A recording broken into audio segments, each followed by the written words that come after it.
जो जलसा करूंगा, मैं अपने लाहौर के लोगों को भी जानता हूं। इंशाल्लाह 11 पार्टीज ने मिलकर भी जो किया था वो आप देखेंगे कि लाहौर के लोग जब निकलते हैं मीनारे पाकिस्तान में, सारी कौम देखेगी लाहौर के लोगों को। और हमारा एक पैगाम होगा कि हम कभी भी इस इंपोर्टेड हुकूमत को मंजूर नहीं करेंगे। और हम एक चीज चाहते हैं, हम इलेक्शंस चाहते हैं। हम इस मुल्क में इलेक्शन चाहते हैं। सारी कौम इलेक्शन के लिए तैयार है।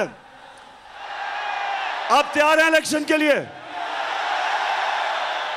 और फिर से मेरे से वादा करना है आपने कि आपने सबक सिखाना है इन ज़मीर फरोश लोटों को इलेक्शन में।